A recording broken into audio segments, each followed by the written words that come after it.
Boa noite a todos. Sejam bem-vindos a mais um Diálogos com a Comunidade.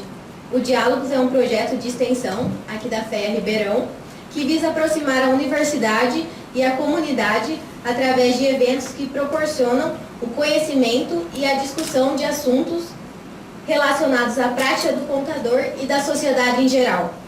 Antes de tudo, gostaríamos de nos desculpar pelo ocorrido no mês de maio, quando tivemos que cancelar o evento por conta do desabastecimento dos combustíveis.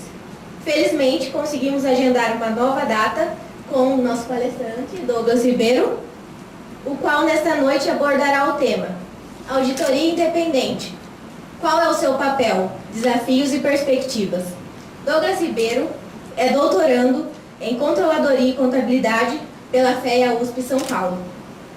Seu currículo é composto por títulos e atividades acadêmicas relacionadas à área de contabilidade, administração, finanças, gestão financeira, controladoria e gestão ambiental.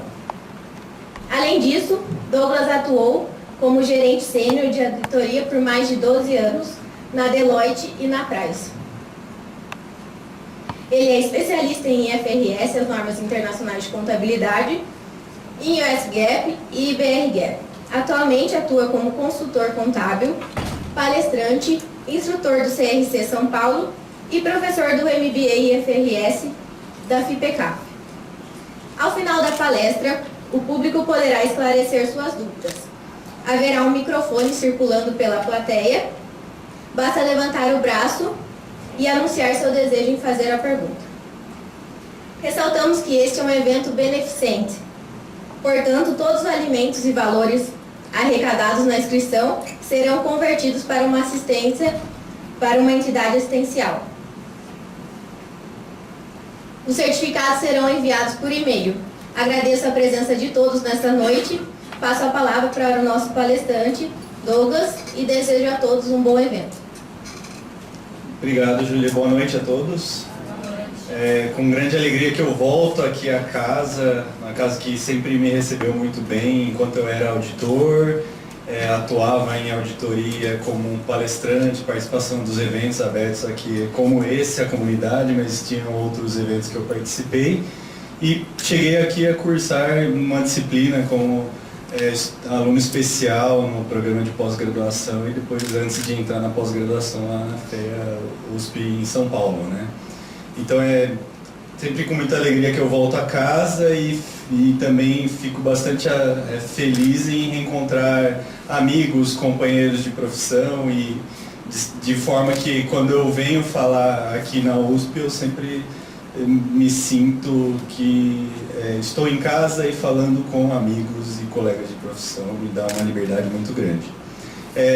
Só que fui convidado para falar de um tema que não é um tema muito simples, que é sobre auditoria e como que essa auditoria quais são as mudanças que a auditoria sofre em função de todas as mudanças no mercado, a questão de novas tecnologias, os desafios que a auditoria enfrenta em relação a críticas da qualidade do trabalho de auditoria, as fraudes que não são identificadas, dificuldade de atração e retenção de talentos.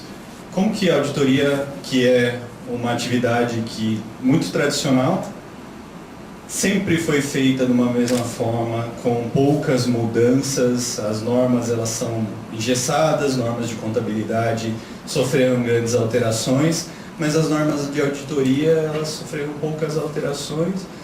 E quando a gente olha para uma demonstração financeira que no passado era muito baseada num custo histórico, hoje tem valor justo, tem muito julgamento, então a auditoria ela está cada vez mais desafiante. Então eu trouxe alguns temas aqui e talvez optei por seguir por uma linha para atender o evento, que não é uma linha acadêmica dos trabalhos que estão sendo desenvolvidos, mas é uma linha que eu optei por dividir com vocês a experiência prática e as dificuldades do dia a dia. E como essas dificuldades estão sendo endereçadas pelas grandes firmas de auditoria, até pelas pequenas também, porque todo mundo está passando por essa situação. Então eu vou falar um pouco da parte acadêmica, embora tenha essa importância, tenha uma linha de pesquisa que tem se desenvolvido muito mais no exterior do que no Brasil, infelizmente, mas que depende muito da atividade acadêmica, talvez até a sua sobrevivência. Trouxe aqui os principais temas, então eu vou começar falando o que seria a auditoria. Então, a auditoria, do ponto de vista tradicional, é dar uma asseguração sobre algo. E o esquema de auditoria, ele parte de uma relação entre três partes, que seria uma entidade, o auditor em si e um usuário que vai utilizar o resultado daquela auditoria. Tá? Às vezes o usuário é a própria entidade auditada, então tem uma relação aqui e talvez a gente já surge com uma primeira crítica da auditoria, será que por ser contratado pela entidade, esse auditor de fato ele está independente dessa entidade?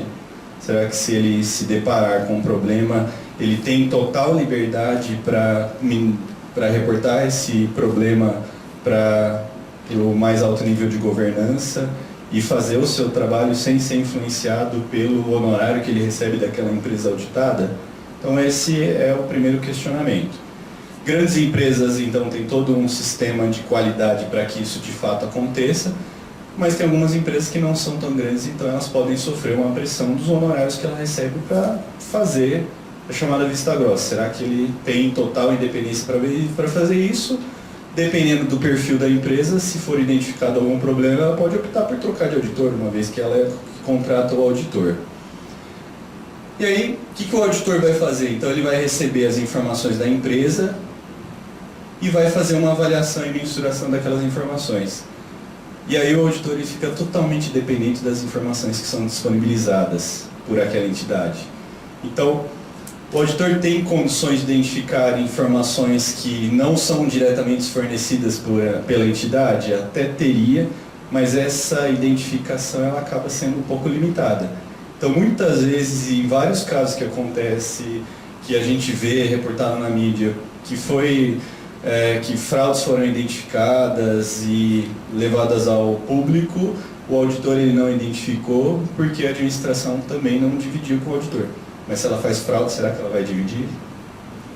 Parece estranho, mas no contrato com o auditor, com a entidade, esse contrato pressupõe de que todas as informações serão passadas e o auditor ele trata todas aquelas informações com total confidencialidade e tem uma responsabilidade sobre as informações que ele recebe, de forma que ele não pode liberar essa informação para qualquer terceiro sem a anuência da empresa que o contratou. Então ele vai receber toda a informação. Se ele não divulga essa informação para ninguém, tem um acordo de confidencialidade que ele não vai dividir com ninguém, então parte da premissa que a administração vai fornecer todas as informações. Mas pode ser que, dependendo do perfil da administração, ela possa esconder alguma informação para o auditor e certas coisas o auditor não tem como pegar. Tá? Muito bem, aí ele vai avaliar aquelas informações, mensurar, e aí ele vai avaliar quais informações. Ele se baseia nos dados, nos sistemas, processos e avalia até o comportamento da administração. A empresa pode ter um bom conjunto de informações, sistemas e processos que são bem determinados, controles efetivamente implementados. Esses controles eles podem garantir que não tenham erros relevantes. Esses controles eles evitam a ocorrência de algum tipo de fraude, mas ela pode ter todo esse sistema muito bom. Mas se tiver algum alto executivo que quiser fazer fraude, ele passa por cima de todos esses controles. Então, grandes empresas que passam por problemas de fraude, elas têm controles internos, elas têm todos os procedimentos, têm até altos níveis de governança corporativa que garante que ela tenha todos esse processo de identificação de erro e até de fraude. Mas se o principal executivo da empresa quiser fazer fraude, ele vai fazer fraude porque ele pode burlar todos esses controles. Ele pode passar por cima, ele tem o poder de passar por cima de todos esses controles. Tá? Então o auditor também faz essa avaliação sobre o comportamento. Então faz uma avaliação antes de aceitar o contrato, se esse relacionamento que ele desenvolve com aquela empresa durante o processo de auditoria, ele é um relacionamento que vai expor e vai impactar a marca, a confiabilidade que a empresa de auditoria tem condições de dar. Então, aqui, um cliente, uma entidade pode ser uma pessoa publicamente exposta, um político, por exemplo, ou alguma pessoa já envolvida em algum determinado caso de fraude ou lavagem de dinheiro. O auditor deveria ou não aceitar o trabalho, relacionamento com aquela empresa, ou então determinar um nível de risco muito maior, que ele vai ter que fazer muitos procedimentos para endereçar aquele problema. Tá?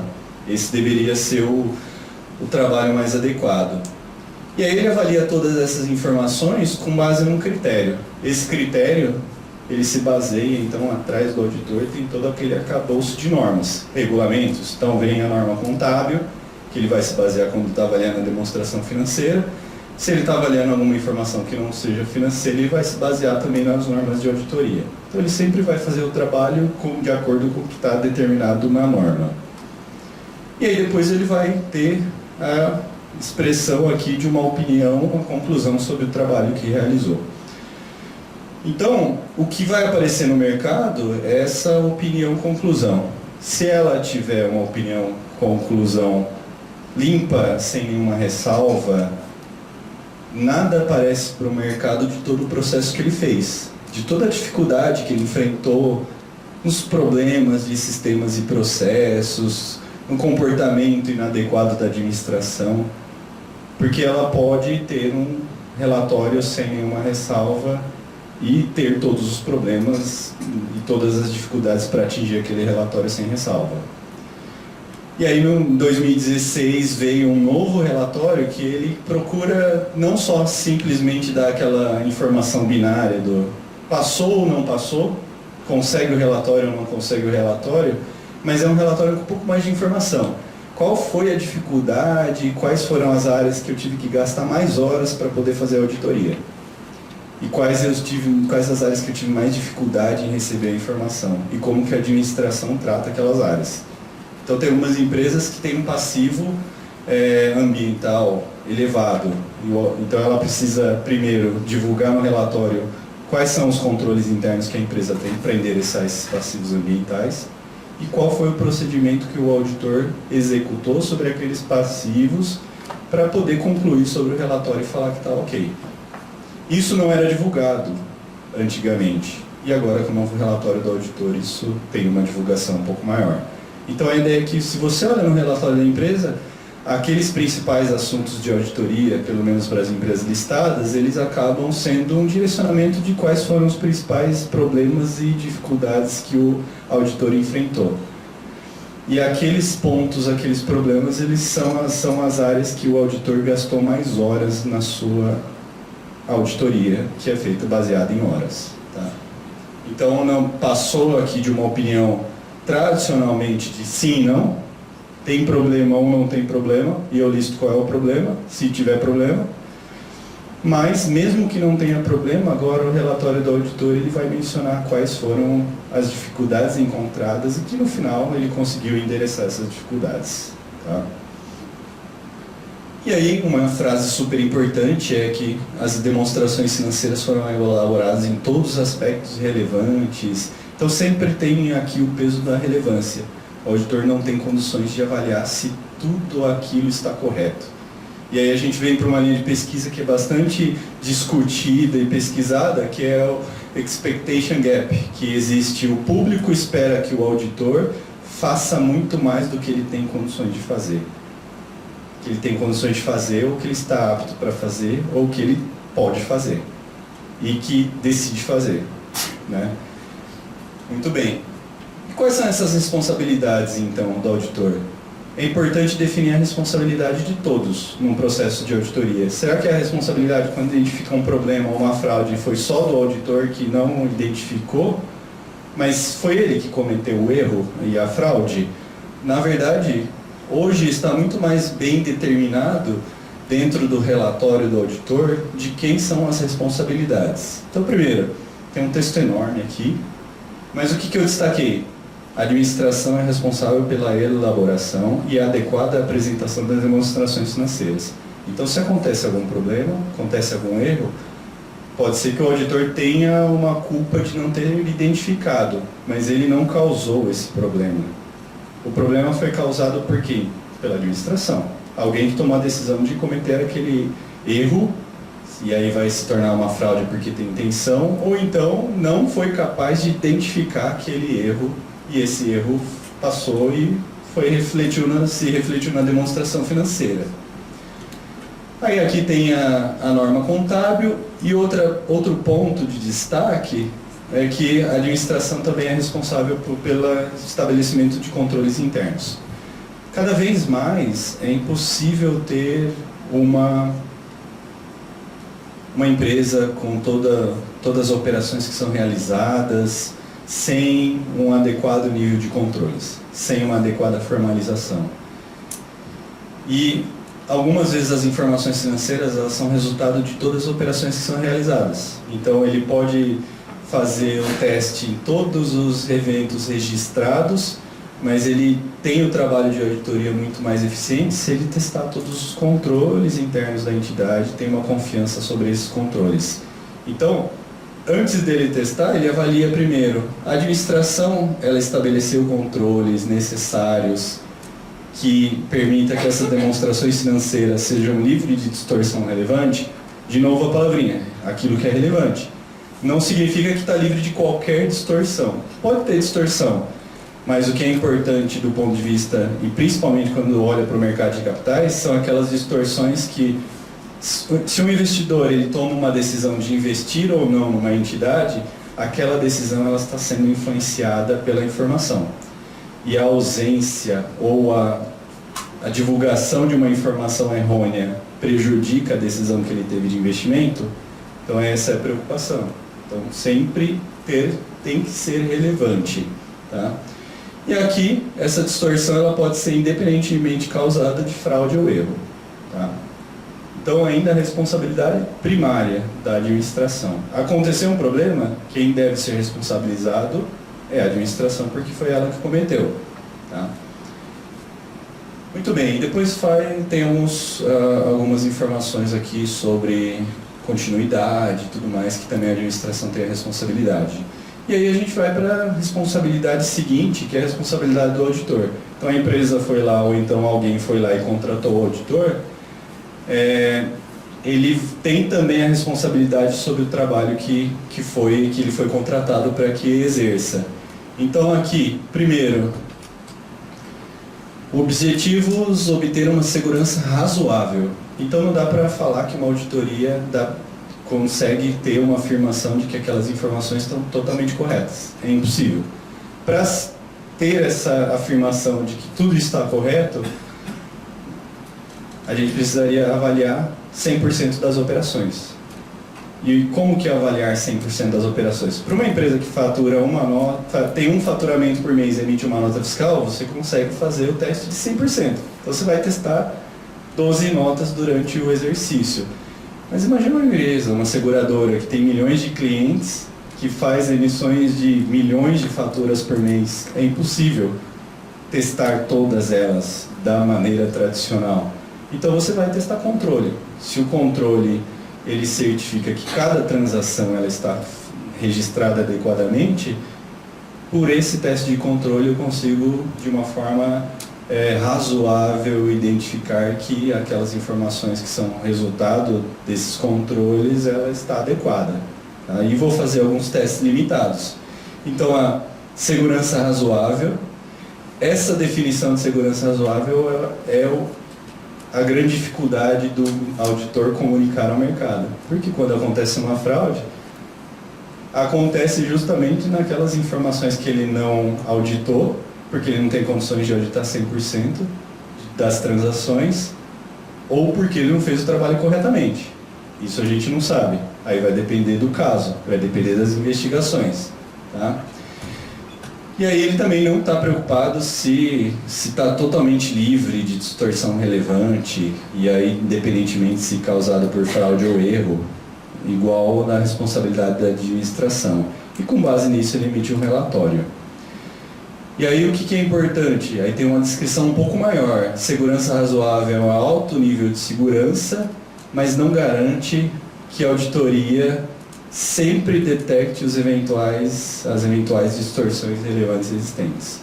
Aí aqui vem um ponto super importante, que é um risco que o auditor, que tira o sono de todos os auditores, que é o risco de não pegar alguma coisa. E aí ele vai trabalhar dentro desse risco.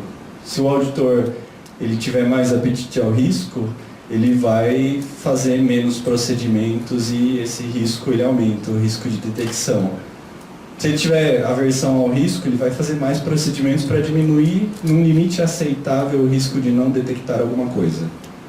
Mas é possível que aconteça. Esse risco ele vai sempre acontecer. Tá? Então as distorções podem ser relacionadas à fraude ou erro, e aí dentro de uma perspectiva razoável das decisões econômicas e referidas às informações financeiras. Então aqui a preocupação é sempre essa. Será que aquela informação que o auditor está dando opinião, quando ele dá opinião, ele dá a opinião das informações como um todo. Só que ele não tem condições de checar todas essas informações. Ele checa aquilo que é relevante e aquilo que porventura poderia levar o usuário a tomar uma decisão inadequada de investimento.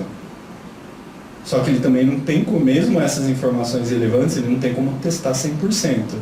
Então ele vai testar baseado numa relevância. Então o risco de detecção sempre vai estar junto. Né? E esse risco de detecção, ele vai trabalhar dentro da metodologia que ele tem. Tá? Partindo então das responsabilidades, vamos dar uma olhada para os procedimentos que são realizados. Então, o primeiro procedimento que o auditor faz ao ser contactado por uma empresa, ele faz uma avaliação do risco. Então eu falei da avaliação do risco em relação à pessoa e também à entidade que deseja ter auditoria. Então, quem são os principais executivos, qual que é a conduta desses executivos, qual é o relacionamento que eles têm com atividades ilegais, se existe algum relacionamento com atividade ilegal, lavagem de dinheiro. A partir dessa pesquisa dos executivos, das pessoas físicas, dos administradores e sócios, a gente vai no nível que identifica dentro daquela entidade se ela tem alguma relação com empresas ou com atividades que sejam ilegais ou relacionadas à lavagem de dinheiro. Esse ponto ficou super difícil com a Lava Jato, né? Porque se você pega todas as... o pessoal até da USP de São Carlos fizeram um mapeamento de todas as empresas que estão relacionadas com a Lava Jato.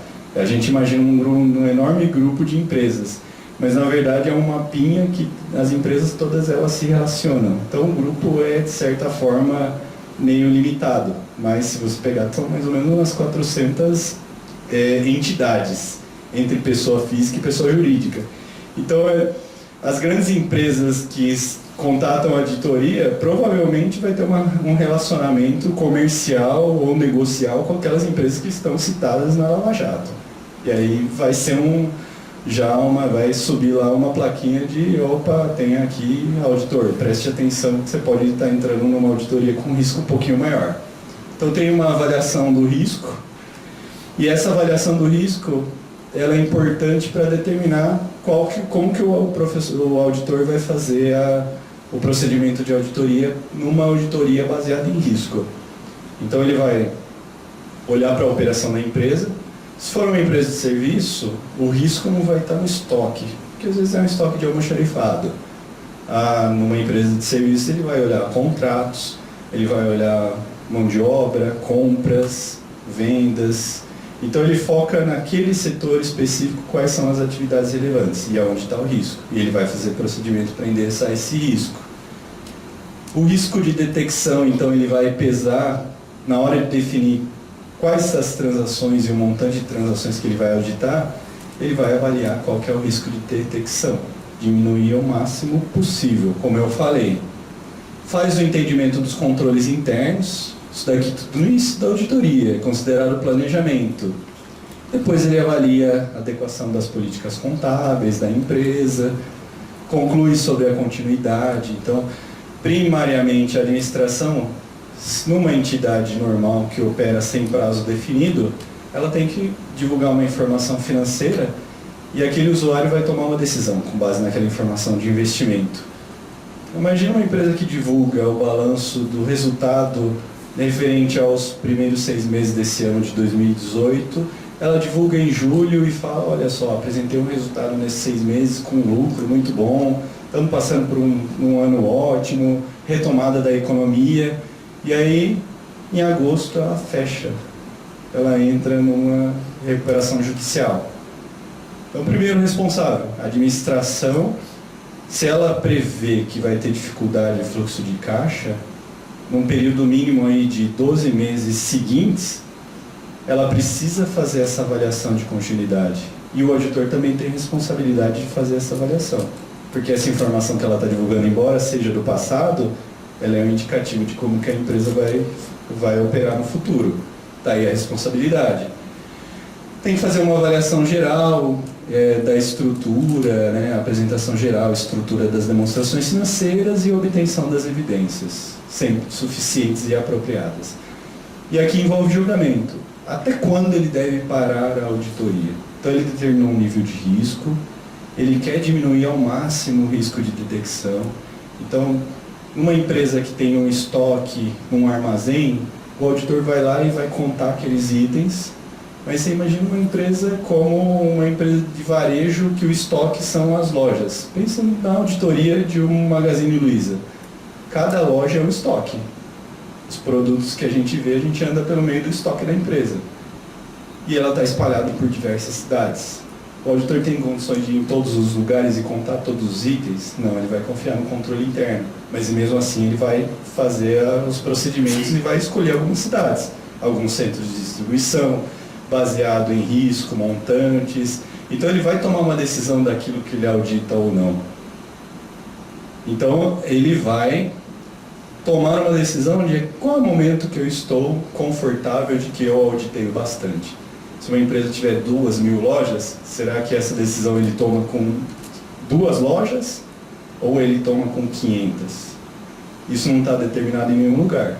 Vai da experiência do auditor e da decisão que ele tem de qual é o nível aceitável de risco. Tá? E aí tem que fazer aquele peso, porque a auditoria custa. E as horas de auditoria gastas, ela vai impactar na margem, da rentabilidade do trabalho. Então, se eu defino um honorário pensando que eu vou gastar uma quantidade de horas, eu tenho que encaixar todo o meu procedimento de auditoria dentro dessas horas. Porque como um negócio, o negócio não é nada beneficente. Ele precisa também gerar lucro.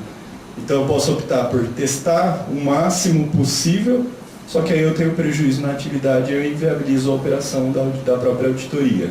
Tá? Muito bem, questões emergentes. Olhando para a auditoria, a gente viu então como que a auditoria realizada até hoje, atualmente, isso significa que esse procedimento, essa forma, ela vai continuar para o futuro? Depende muito. Depende muito das situações que eu vou apresentar daqui para frente. Então aqui é uma visão, é uma foto das dificuldades que estão sendo vivenciadas diariamente, atualmente, e também uma discussão das perspectivas aí para o futuro. Quais são as questões que estão sendo bem discutidas? Primeiro, novas normas contábeis. Aqui no Brasil a gente teve uma grande mudança em 2010, alinhamento com as normas internacionais. E por trás dessas normas internacionais tem uma teoria da regulação. Eu prometi que não ia falar da parte acadêmica, né? Mas só rapidinho. Porque fala o seguinte, tem um órgão responsável por emitir normas. Esse órgão tem pessoas que têm dedicação exclusiva para emitir normas.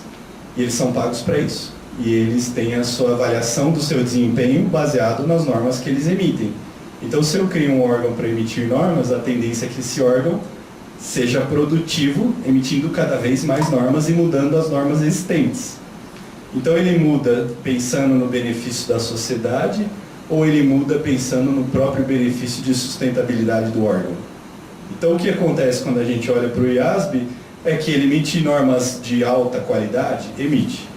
Essa alta qualidade reduz a simetria, reduz seleção diversa, tem vários benefícios, como o IFRS tem, como o SGAP tem, comparado com práticas de menor qualidade. Beleza, o disclosure ajuda diversas coisas, predição de resultados e tudo mais. mas por outro lado tem um efeito colateral, que é, eu tenho cada vez mais normas. E uma norma que era baseada em princípios tem milhares de regras escritas em 2.000 páginas. Mas não é em princípio? Imagina 2.000 páginas de princípios, então tem alguma coisa errada aí. Então a gente tem a situação, novas normas contábeis, normas relevantes. Então como que o auditor vai se atualizar a ponto de ter a condição de aplicar essas normas? Né? Profissão.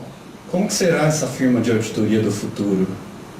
Como será a atração e retenção dos talentos? Aqui a gente vai falar um pouco. E aí a gente tem um cenário econômico e político cada vez mais incerto, né? Há pouco tempo atrás, e o evento foi postergado por uma greve que poucos dias antes a gente tinha noção que poderia acontecer, mas não na abrangência que teve e o impacto que teve, né?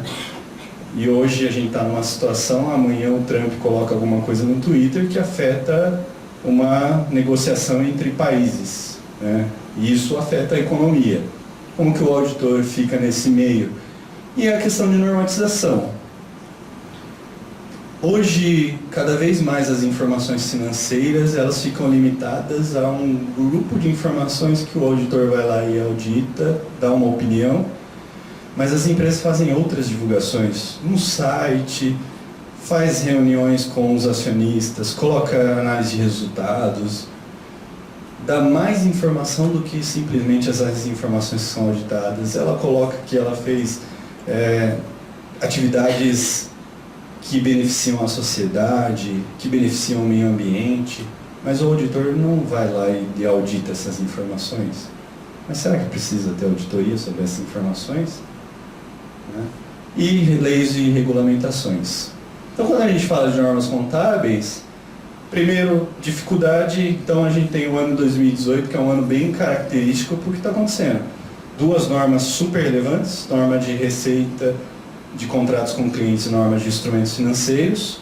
Essas normas elas saíram já há um tempo atrás, mas será que todas as empresas estão preparadas e já fizeram a adoção correta de todas as normas?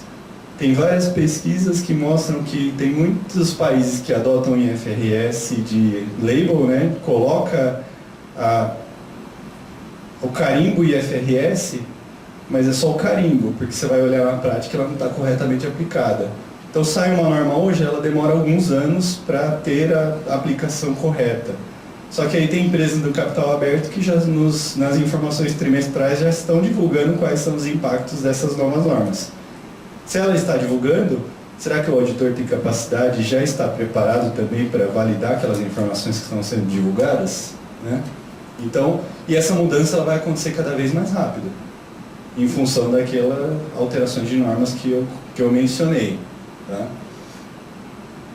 Se altera a norma, pode ser que eu tenha que alterar controles.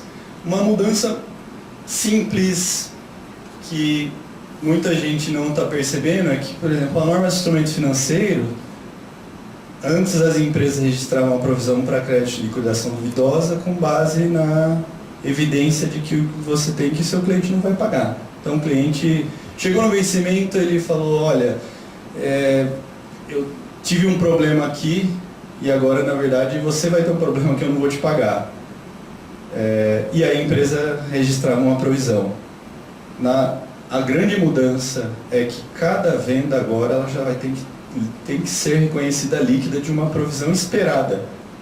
Então eu não vou esperar o cliente falar que ele não vai pagar ou então atrasar. Em cada venda que eu faço eu já tenho que fazer uma redutora referente quanto que eu espero que eu não vou receber. Tá? E aí para fazer isso, dá para fazer com base no Excel que eu tiro no final do mês do saldo em aberto, do contas a receber? Ou você faz isso em cada venda, em cada nota fiscal e vai controlando isso, ou você não faz. Não tem como fazer no Excel. Tá? Então tem que alterar controles. E alterar controles informatizados é fácil. Às vezes a gente tem um problema no computador, chama o pessoal do Helpdesk, eles demoram uns 2 dias para aparecer. Agora imagina alterar uma parametrização de um sistema, um SAP, por exemplo. É muito mais difícil. Normas, então, baseadas em princípios e algumas regras, claro, mas tem normas que têm elevado grau de julgamento. Então, imagina fazer uma provisão, eu tenho um título a receber de um cliente, o cliente entrou em RJ, eu sei qual que é o valor perda. É a perda referente àquele título, é o valor máximo. Então, eu vou ser conservador e faço a provisão inteira do título. Mas se eu dei um limite de crédito para o cliente, e esse cliente ele tem uma expectativa de perda, eu tenho que estimar quanto que seria essa expectativa de perda. Então esse é um exemplo de um julgamento que a administração vai fazer e como que o auditor vai questionar se esse julgamento está adequado ou não, né? Portanto, várias interpretações, né? Os auditores têm que discutir com o comitê, né? E controle de qualidade que as firmas de auditoria têm que ter. Muito bem. Quais são os pontos de discussão aqui que nós temos? Nós estamos bem na fita, né? Nós, comparado com os outros países, o Brasil está adiantado ou o Brasil está atrasado? O que a gente vê no mercado é que tem empresa que está deixando para o final do ano para fazer alguma avaliação, já que a norma acaba sendo aplicável para o final do ano, para aquelas que não divulgam trimestralmente.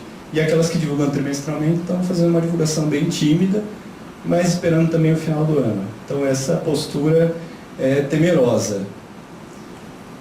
Quais são os aspectos mais desafiadores, né, dessas normas? Então, como que questões de setores são endereçadas? Então eu tenho sido chamado bastante para discutir com alguns setores que os auditores estão se reunindo por meio do IBRACON, que é o Instituto dos Auditores, tomando algumas decisões, mas essas decisões entre os auditores sem avaliar como que seria a aplicação dessa norma por quem de fato está impactado por ela, que é a própria empresa. Então isso é preocupante, essa separação e o ponto de vista que deveria, na verdade, todos sentarem numa mesma mesa e discutirem qual que é o ponto de vista da administração para uma transação frente a uma nova norma e como que o auditor poderia auditar aquela informação. Então, pode acontecer distorções aqui. Quando eu estou falando de julgamento, numa auditoria que eu tenho que ter evidência, qual que é a evidência de um julgamento? Eu vou lá e gravo o que o administrador está pensando e peço para ele falar, então na verdade é uma entrevista. O que você pensou sobre a estimativa que você vai ter de perda no futuro? Não dá para ser assim. Então ele precisa de evidência, só que é uma evidência não documental. Como que ele vai fazer o teste?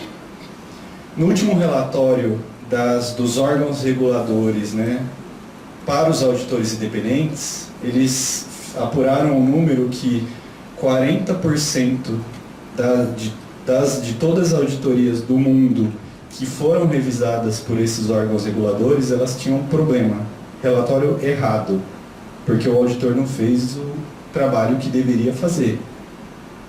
E justamente naquelas áreas que tem julgamento. Então, para eu testar uma nota fiscal de compra, eu vou e checo o documento. Venda, nota fiscal. Só que as operações não estão mais tão simples assim. Eu tenho um derivativo embutido, que a gente falou. Eu tenho algumas transações e algumas estimativas em impairment que dependem, mensuração a valor justo, que dependem da expectativa da administração. Não tem documento para isso. Como documentar e qual é a evidência suficiente para isso? E como mudar isso? Se a gente tem uma academia que prepara os estudantes com professores que já são profissionais experientes, que sempre fizeram a auditoria dessa forma, então eles formam alunos que também sabem fazer a auditoria dessa forma. E aí eles vão auditar a primeira empresa, que aí fala de julgamento. Não tem nenhum livro escrito como auditar um julgamento. E aí ele tem que fazer essa aplicação prática e depois a gente vê o resultado com vários problemas. Então tem que ter uma mudança na formação dos profissionais. Tá? Como que é a auditoria do futuro, então? Primeiro, a gente tem uma discussão muito grande e houve uma decisão até recente na Europa, e isso tem acontecido ao longo do tempo. Quando a gente compara a receita das grandes firmas de auditoria, a receita com a auditoria, ela de certa forma é instável, ela cresce no máximo como a inflação. Porque você tem uma quantidade, por exemplo, no Brasil, 500 e poucas empresas listadas, 20 mil fundos. Então, o mercado já está determinado, o tamanho. A gente não tem uma grande quantidade de IPOs e a gente não tem grande quantidade de empresas que fecham o capital. Então, o mercado de capitais no Brasil está determinado. Então, a taxa de auditoria, ela sobe, mas ela não cresce. Ela sobe em termos monetários, pela inflação. Mas quando a gente olha a consultoria, as consultorias elas aumentam num ritmo assim impressionante. E não só no Brasil, no exterior também. Porque na consultoria você agrega valor para a empresa, portanto você recebe mais. Então numa taxa de auditoria de R$100 por hora ou até menos, você vai competir com uma consultoria de mais de 500 e em determinados casos mais de R$1.000 por hora. Porque aí você está vendendo a solução, você não está vendendo taxa horária, você não está vendendo quantidade em horas. Se você criou uma solução, com 1 hora você consegue faturar o que faturaria metade de uma auditoria. Porque é um valor percebido diferente para o cliente. Então, numa mesma empresa de auditoria, você tem uma área de consultoria que cresce muito e uma área de auditoria estagnada. Se tem... Pensa num profissional auditor, ele olha para o colega dele que entrou na consultoria no mesmo ano que ele, e o colega dele já está promovido a diretor, ganhando muito bem, e ele está lá ainda ticando nota. Então é um desafio muito grande. E essa decisão na Europa foi para que as empresas que fazem auditoria, elas não podem ter a área mais de consultoria. Isso vai dar um impacto enorme para o mercado. Tem empresas de auditoria que elas vão fechar, porque os clientes que elas têm não garantem uma rentabilidade para a manutenção do negócio. Né? E as grandes, principalmente, porque elas ganham muito dinheiro com consultoria. No Brasil também é a mesma coisa. Investidores, eles estão mais interessados atualmente em informações não financeiras. Aqui na FEA de Ribeirão, tem um sistema que faz a comparação, que é na USP também, lá de São Paulo e outras faculdades, tem os sistemas que identificam o plágio nos trabalhos, né, dos estudantes, e aí ele coloca um percentual, você roda. Aí o pessoal daqui, acho que na época foi o Vinícius mesmo, ele pegou um pessoal para rodar uma demonstração financeira de várias empresas, assim. E aí o nível de cópia, né, de similaridade é mais de 90%. Então se tampar o nome e alguns números, você não sabe de qual empresa está falando. Né? Então a demonstração financeira ela não fornece tanta informação para uma tomada de decisão de investimento. Então outras informações estão sendo mais relevantes. Só que essas outras informações são divulgadas pela empresa voluntariamente, fator relevante, coisas que não passam pelo trabalho de auditoria. Será que tem que ser auditada? O Alexandre Boedel ele tem uma opinião que é bem crítica nesse ponto, porque ele fala, você pega o relato integrado, que ele tem o capital financeiro, mas tem outros capitais que também são divulgados e talvez o relato integrado seja a nova forma de divulgação das empresas, muito mais abrangente, que você divulga estratégia. Se auditar, ele vai causar o estrago que ele fez nas demonstrações financeiras, que é o checklist, cada demonstração financeira fica igual a outra. Então, não vamos estragar uma coisa que nasceu muito boa, que é uma coisa voluntária, que é a empresa mostrar o que ela faz e o que ela garante como sustentabilidade. Vamos deixar a auditoria de lado.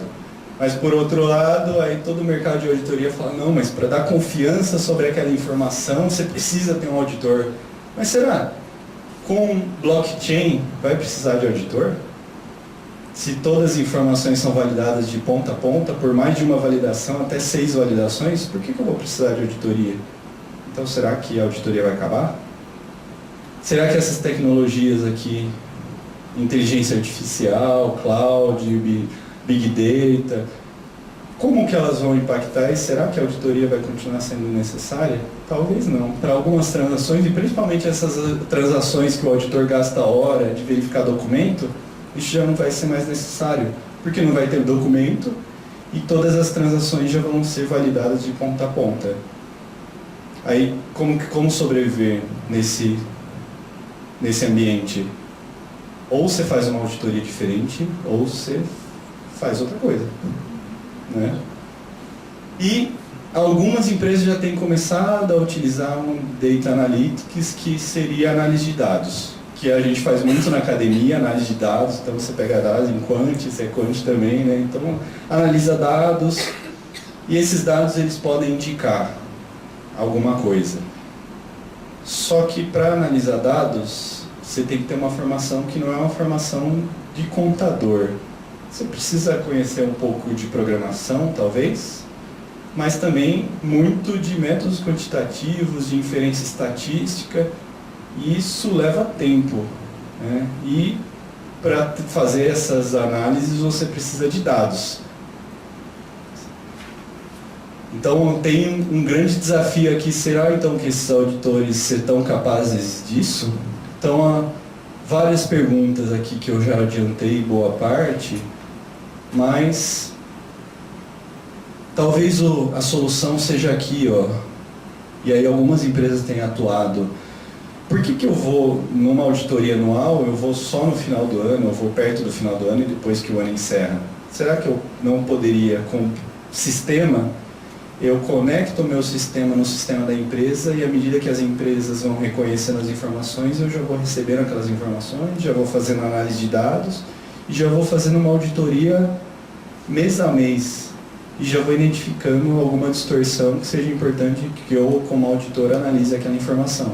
Então seria uma auditoria real-time, online, ou então uma auditoria contínua, distribuída por todo o ano, utilizando a tecnologia. Tá? E aí, uma grande pergunta aqui ainda sem resposta: tenho que ter auditoria das informações não financeiras, ou não ter auditoria, ou ter uma forma de asseguração que é diferente de auditoria? E quais são as informações que devem ser asseguradas? O que o investidor está interessado? Será que ele precisa dessa asseguração? Será que ele precisa do carimbo de alguém? Ou ele vai confiar na empresa? E a empresa que divulgar a informação mais adequada, ela tem uma avaliação de qualidade e valor diferenciado, sem necessitar da auditoria. Tá? Esse ponto super importante. Então, uma grande dificuldade é recrutamento e retenção para profissionais. Aqui, nas principais faculdades, aqui não é diferente.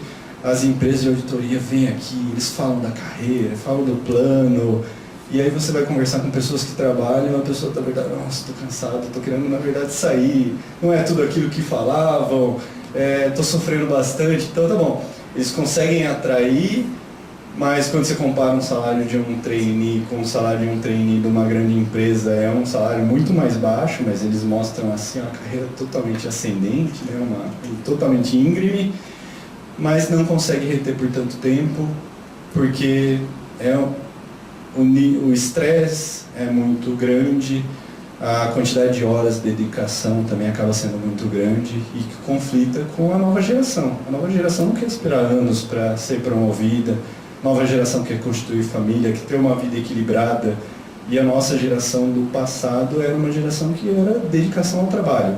A vida, não tem problema, filhos, a esposa cuida. Então é uma auditoria baseada somente em determinado nível você só encontra homens, até sócios, a presença de mulheres é ainda muito pequena. E quando um estudante olha para o trabalho de auditoria, ele vai ficar interessado mais em fazer consultoria, porque ele pode usar mais a capacidade cerebral, capacidade intelectual. E aí tem acontecido uma coisa interessante, vocês devem ter ouvido falar. Os auditores experientes estão saindo da auditoria. Então aqueles que eram os responsáveis por formar os novos auditores e motivar, eles estão vendo outras oportunidades mais interessantes. Então a gente está tendo saída antecipada de sócios. No passado o sócio chegava sócio, ele chegou no Olimpo e dali ele vai até morrer. O status, dinheiro, hoje já não é mais assim. Então ele não motiva as outras pessoas e ele se aposenta antecipadamente porque o risco não está compensando o valor. Tá? Muitas dúvidas então. Então quais são as habilidades do auditor? Como o rodízio afeta? Né? Questão do currículo acadêmico, isso é importante, olha só. Mudanças no procedimento de auditoria. Então esse novo auditor que olha uma carreira de consultoria que ele pode contribuir intelectualmente, ele olha para um procedimento de auditoria que ele vai sentar a bunda na cadeira lá e vai testar um monte de transação e não tem motivação nenhuma, né? Muito bem.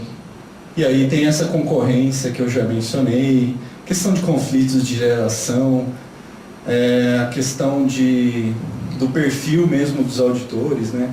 A gente brinca que você consegue identificar um auditor à distância, né? Aquele perfil sisudo, normalmente homem, é engravatadinho, né? Todo certinho, as mulheres não avançam tanto na carreira. Isso é super preocupante, porque são esses profissionais que vão contratar os próximos e que assim as coisas não vão mudar.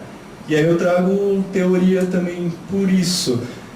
Bourdieu fala na Illusio que você está dentro do jogo e você acha que aquele jogo vale a pena. Talvez você não consiga ver que existe um jogo fora, porque é difícil sair de todos os jogos, mas o jogo ele está fazendo você entender que vale a pena, mas na verdade não vale a pena. E só depois saindo você percebe. Então a auditoria tem muita Illusio, né? E o desenvolvimento político aí tem vários pontos, né? Regulamentação, reforma tributária, risco geopolítico, imigração, guerra fiscal, protecionismo e assim por diante. Quais são as grandes questões aqui? Como que essas questões, esse cenário político impacta as entidades e como que o auditor ele vai se atualizar sobre essas informações? Se tem dificuldade em como essas mudanças afetam o dia a dia das empresas, a forma de realizar negócios, imagine uma profissão que ela é baseada em normas que já estão desatualizadas e que não estão preparadas para toda essa mudança, né? Então tem grandes questões aqui em relação a, se eu tenho grandes mudanças e flexibilidade, o auditor tem um procedimento, por exemplo, para identificar eventos não usuais e alterações significativas. Mas se eu estou numa empresa de tecnologia, a alteração significativa acontece de um dia para o outro. Então, o que antes era uma exceção, na verdade, hoje se torna regra. Então, tudo é exceção. Então, tudo ele vai ter que fazer procedimento, né? E será que eu preciso ter um controle especializado? Será que o melhor profissional de auditoria ele é o contador? Ou então uma equipe de auditoria ela tem que ser multidisciplinar? Vai precisar de um economista? Vai precisar de um agrônomo para uma empresa relacionada ao agronegócio, precisa de um estatístico quando eu faço uma auditoria de uma empresa que tem planos atuariais, por exemplo, uma seguradora e assim por diante, tá? E a responsabilidade dos auditores? Então, algumas questões. Qual que é o papel do auditor? O auditor, e tem pesquisas que mostram isso também, que o auditor passa por uma crise de identidade frente a todas essas dificuldades aqui. Qual que é meu papel? Como que eu vou trabalhar dentro dessa sociedade que eu não sei como que eu devo atuar? Como que eu saio desse jogo, dessa ilúsio? E aí, novos procedimentos de auditoria devem ser realizados aqui para informações que não são financeiras, como EBITDA, KPIs, o próprio relato integrado, como que o auditor deve fazer, e se ele faz auditoria nessas informações, ele faz porque ele quer, ele decidiu fazer, porque não está na norma, ou porque alguém pede, e o que ele faz efetivamente sobre essas informações? É uma auditoria mesmo, ou ele simplesmente só está revisando? Tá? E aí, leis e regulamentações. Eu trouxe esses dois exemplos aqui, que é o NOCLAR. Aqui a ideia é que todos os países adotem esse NOCLAR e faça a divulgação aqui. Então, o profissional de contabilidade ele fica obrigado a divulgar informações que são referentes a se chega ao conhecimento dele ou ele identifica irregularidades, ilegalidades e atividades relacionadas a inconformidades. E aqui nós não adotamos ainda no Brasil, porque depende de uma mudança de legislação. Mas a tendência é que cada vez mais vários países adotem. Mas aqui a gente já tem o COAF. Anualmente, os contabilistas, os contadores, eles são obrigados a fazer uma divulgação dessas informações aqui. Ele tem que fazer uma declaração de não ocorrência, que seria, ele não identificou nenhuma ilegalidade ou relação com alguma atividade relacionada a financiamento de terrorismo. Ele é obrigado a divulgar essas informações. Então ele tem uma responsabilidade muito grande. Se ele não divulgar, ele deve ser responsabilizado por isso, né? É uma responsabilidade muito maior. E aí essa responsabilidade ela gera receio para todos os profissionais, tá?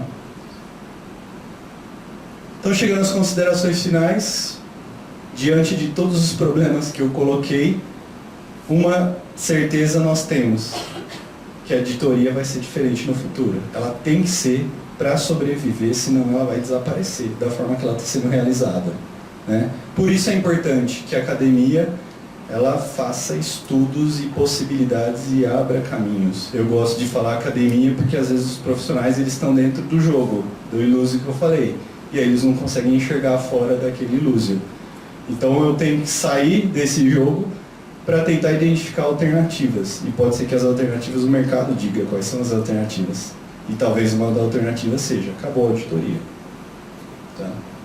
Vamos usar a tecnologia, mudar a formação dos auditores, formar equipes multidisciplinares e, se o auditor quiser continuar sendo auditor e quiser ter auditoria no futuro, ele deve conquistar o seu espaço, o espaço que ele está perdendo hoje, porque a regulamentação vai mudar. Hoje ele está baseado numa lei que exige auditoria e exige auditoria da forma que ela está sendo realizada. Mas tem muitas empresas e o mercado de capitais ele não está sendo tão vantajoso como o mercado de dívida privada, de emissão de dívida, que não exige auditoria como uma empresa aberta. E aí, se os investidores não tiverem interesse mais na auditoria, acabou a auditoria. Tá? Então, isso é super importante. Ok? Vamos ao debate. Agora a gente tem algum tempinho para quem quiser tirar dúvida, né, fazer algum comentário, pode ficar totalmente à vontade. Chorar junto ou... Se puder se apresentar primeiro, tá? Boa noite. Boa noite. Eu sou Lucelma, eu sou professora e parabéns pela palestra. Obrigado. Eu ensino perícia contábil e em uma das minhas aulas eu falo um pouco sobre a diferença de perícia e auditoria para o aluno ter uma ideia mais material, né, do que ele vai estudar. E é geral, mesmo quando termina o semestre, entra ano e sai ano, eu pergunto para o aluno, para que serve uma auditoria nas empresas? E eles falam que é para detecção de fraude. E assim, como que essa ideia foi construída? Porque eu não consigo tirar isso da cabeça do aluno, é isso que ele pensa. E parece que é geral, né? Imaginar que a auditoria é para detectar fraude, encontrar erro. Quando não é exatamente isso, acaba fazendo, eu falo para eles, acaba, né, sendo parte do processo, mas não é o caminho da auditoria. Como que foi construída essa concepção?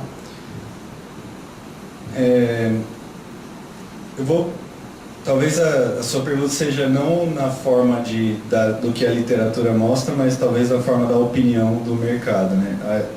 Na minha opinião, essa construção ela foi criada com base no que o mercado espera e não tanto naquilo do que o auditor tem condições de fornecer.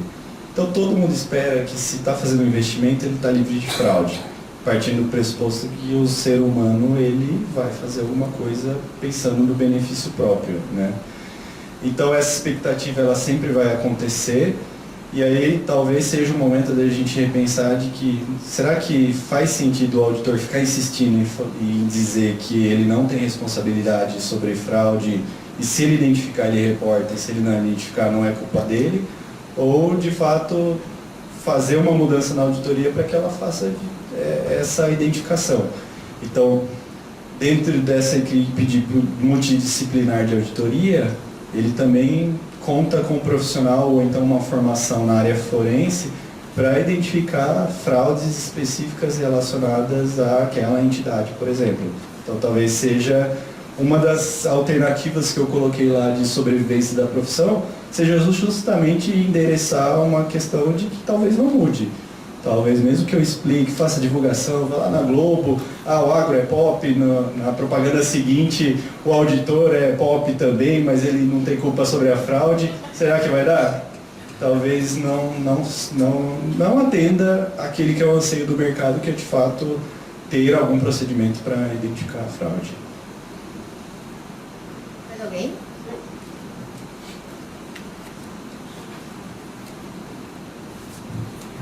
Sou o João, né? Tô tentando seguir a carreira de auditor, tô buscando. Foi motivador ou não? Não foi. Dá pra pensar no futuro. Não foi. Foi. Não, pera. Brincadeira. Perdi nas orações, né? Eu gostaria de entender a questão do expectation gap, que nem o senhor falou. A questão do trabalho do auditor é buscar segurança razoável. O mercado, então, não espera que ele tenha uma segurança razoável. Ele espera que ele tenha uma informação por completo. Correto. Só que, como a gente vê esses escândalos, né, de corrupção, de fraude e tudo mais, ela é limitada até o alto nível de governança corporativa. E o alto nível de governança corporativa tem um expectation gap. Como que isso aí vira um conflito de agência, vira um conflito de interesse muito grande? Sim. Como que a auditoria vai se preparar para isso? Boa pergunta. A gente pode pensar em caminhos para isso.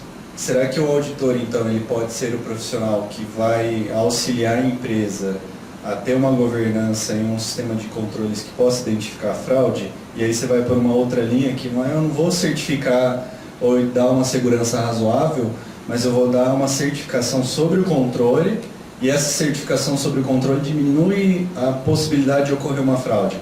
Ou então elimina essa possibilidade. Então eu estou fazendo um serviço que agrega valor, que é diferente da auditoria tradicional, que já prova que não identifica fraude. Isso é fato. Parece que é mais do mesmo. Isso. Parece que é sempre mais do mesmo, mais do mesmo, mais do mesmo. Talvez a saída seja justamente isso. Você mudar a forma de pensar e ao invés de eu dar um ok sobre aquele número de uma forma razoável, eu não penso em número e eu vou no controle. E eu audito o controle, dou certificação sobre esse controle que vai produzir um número. E essa auditoria na certificação de todos os controles eu consigo reduzir a fraude a um nível baixíssimo. Ou então eu mitigo qualquer risco de fraude. Então, que nem a pergunta da professora Lado, talvez o futuro da auditoria vai ser então a detecção de fraude.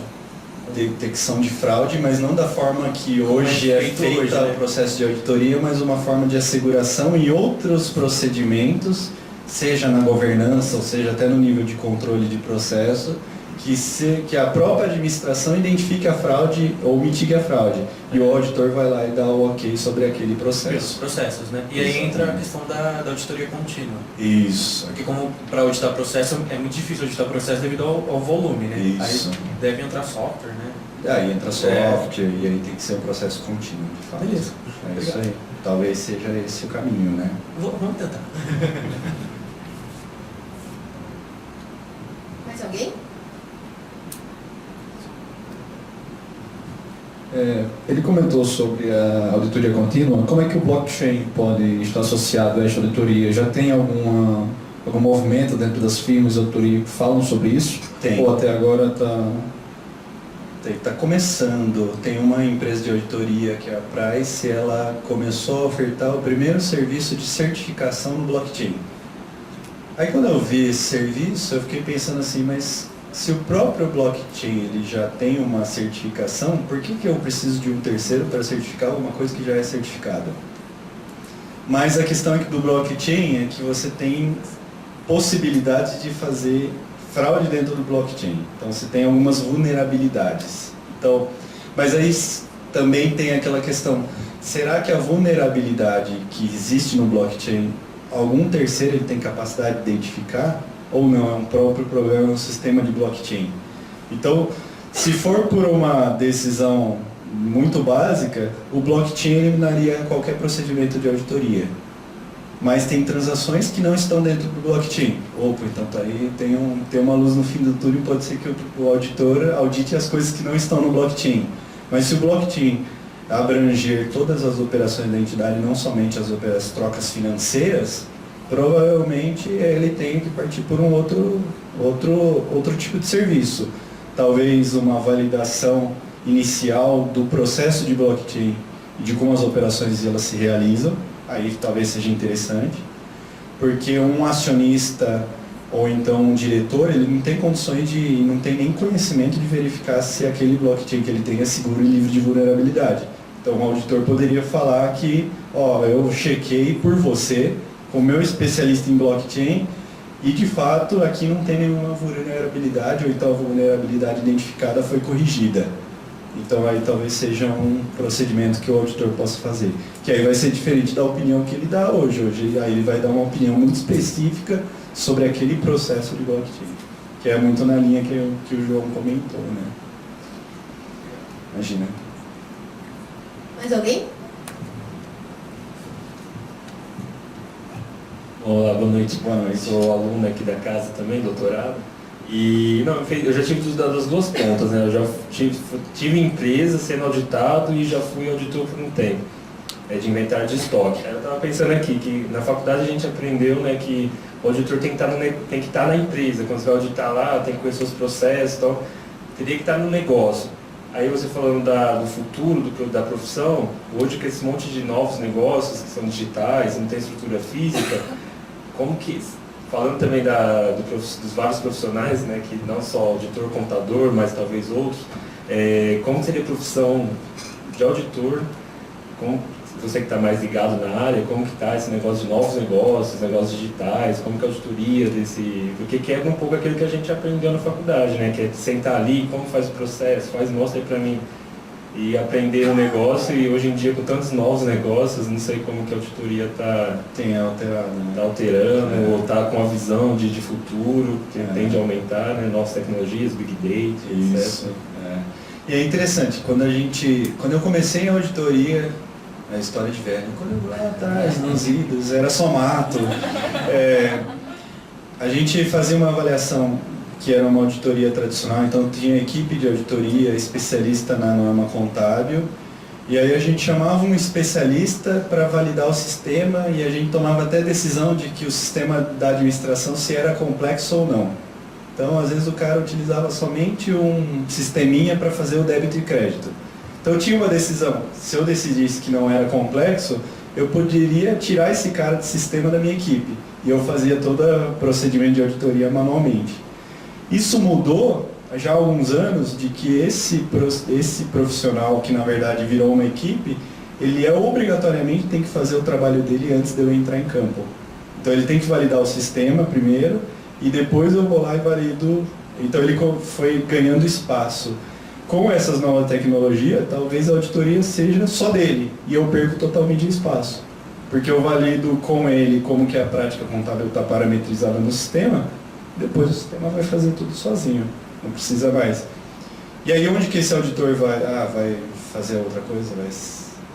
Vai seguir outra área? Talvez não, porque lembra que eu falei que tem áreas de julgamento? Então essas áreas de operações, assim, de teste de transações, eu valido o sistema então mitiga todo o risco de erro nessas transações, e aí eu vou focar os procedimentos naquilo que tem julgamento, e é o julgamento de uma pessoa, e eu vou sentar, e aí vai ter aquela discussão com a administração, aquelas reuniões, aí eu vou ver como que é o processo de gestão, como que essa gestão reflete no orçamento da empresa, no fluxo de caixa, e aí talvez seja também o que vai motivar os novos profissionais a entrar na profissão, de que na verdade ele está gastando o tempo dele só em trabalho que tem um desafio intelectual, e não mais testando, gastando horas em coisa que não agrega nenhum valor. Então eu acho que vai ter uma grande mudança, se a auditoria continuar no futuro, que tem essa mudança de configuração, e além da mudança dos profissionais e formação dos profissionais. Bill Gates falou há um tempo atrás, há alguns anos, de que todo profissional deveria ter um conhecimento básico de programação. Ele não precisa ser um programador, mas esse conhecimento básico seria como um conhecimento de linguagem. Então você tem que saber o português para se comunicar, o inglês para se comunicar no mundo dos negócios e programação para estar no mundo dos negócios. Então, essa também é uma mudança que tem acontecido bastante. Talvez um profissional menos operacional e mais intelectual. Que é ótimo, né? Que é ótimo. É um profissional que acaba sendo mais produtivo, que ele tem mais motivação para desenvolver o trabalho e que o trabalho tenha um resultado melhor. Né? Então, acho que isso aí seria a saída, talvez. Tem uma preocupação, né, nessas grandes firmas de auditoria no desenvolvimento intelectual do seu auditor? Ou... No passado não tinha tanto, dependia mais do profissional, mas atualmente sim, porque eles estão vendo que isso vai impactar a sustentabilidade e a continuidade no negócio.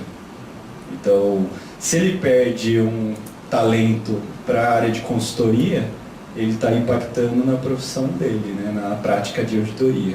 Né? Essa divisão, então, é super preocupante, né, porque então, consultoria dá dinheiro, consultoria atrai os melhores profissionais, e aí quem que vai ficar em auditoria para fazer trabalhos que não são intelectualmente desafiadores, né, para fazer aqueles procedimentos? Tá. Mais alguém? Então, para finalizar, Douglas, eu gostaria de fazer um gancho aqui com a pergunta do Matheus, principalmente essas empresas de auditoria. Como que elas vão se comportar com o crescimento desses novos negócios que a gente está tendo de empresas digitais? O comportamento é muito mais dinâmico, né? Tem uma incerteza muito grande e a própria questão das demonstrações financeiras também não consegue captar ainda não estão conseguindo captar todo esse avanço, né? E como que fica esse profissional no auditor nesse sentido? É interessante, porque a gente olha em várias áreas, tem empresas, por exemplo, tem as fintechs que estão revolucionando o setor financeiro, tem as agritechs que estão trazendo, as startups que estão mudando o agronegócio, a forma que é feita a agricultura, né, as atividades rurais, o agronegócio como um todo, mas a gente não viu ainda uma startup em auditoria que eu não sei como seria o nome. E por que não? Por que não surge uma empresa hoje que é uma auditoria baseada em sistema, em tecnologia, que tem condições de brigar com uma grande firma de auditoria hoje que tem um lobby muito grande das Big Four ainda, que eram Big Ten, e aí foi diminuindo, hoje é Big Four, pode ser que seja Big One, pode ser que seja Big Zero, né? Porque aí vai surgir uma empresa, uma startup que tem um procedimento que pode fazer uma auditoria com muito mais eficiência utilizando a tecnologia. Então eu acho que talvez seja um dos setores que pela regulação ele conseguiu se proteger, pelo menos por enquanto, mas ele não vai conseguir por muito tempo. As grandes firmas de auditoria elas conseguem ter esse peso, mas tirando as grandes firmas de auditoria, tem um mercado muito grande de pequenas e médias empresas de auditoria que elas devem seguir a mesma norma e que elas estão passando por dificuldades não piores do que eu falei. Porque o profissional que ele vai focar uma empresa grande, vai focar consultoria, então a opção de trabalhar numa empresa de auditoria pequena é, na verdade, a última opção dele. Ele vai, eu vou numa grande consultoria, ou então vou numa grande auditoria, e se sobrar alguma coisa, para não ficar parado, tá bom, vou fazer uma auditoria aqui mais simples. Mas, se a gente for ver, tem produtores rurais no Brasil, a gente tem o número, não são fontes confiáveis, assim, mas o Sebrae diz que nós temos pequenas e médias empresas em torno de 8 milhões no Brasil, produtores rurais a gente tem alguma coisa de 2, 3 milhões, assim, daí tem um número estimado. Então todos esses negócios seria interessante ter um processo de auditoria, mas ele não consegue ser uma auditoria por uma Big Four, uma grande empresa de auditoria. Então, será que é possível fazer um processo de auditoria de tecnológico, informatizado, automático, que possa atender todo esse nicho de mercado? Talvez seja uma saída para a mudança da produção e desenvolvimento, e até manutenção. Né? Obrigada, Douglas. Então, a gente já vai partir para o encerramento. Antes disso, eu queria comentar um pouquinho da doação dos alimentos que a gente fez no mês de maio. Eu vou colocar o slide ali para mostrar para vocês.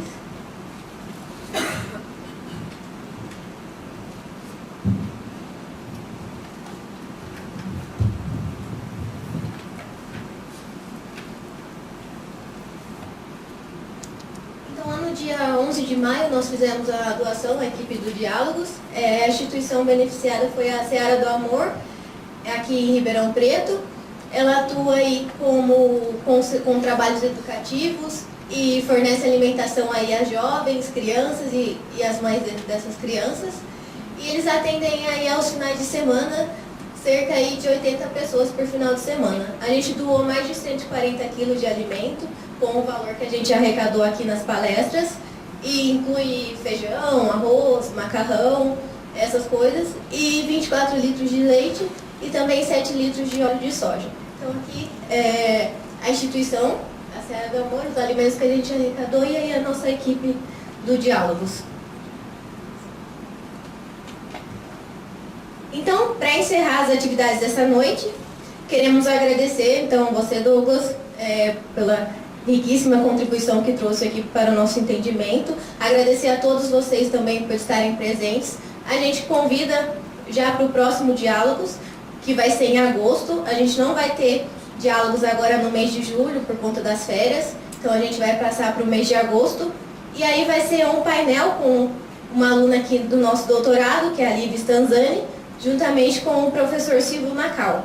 Eles vão comentar aí sobre a escolha do método de apresentação das despesas na demonstração do resultado do exercício, se isso afeta a capacidade preditiva dos usuários. Então vai ser uma discussão em forma de painel, como a gente fez já no primeiro Diálogos sobre cooperativas.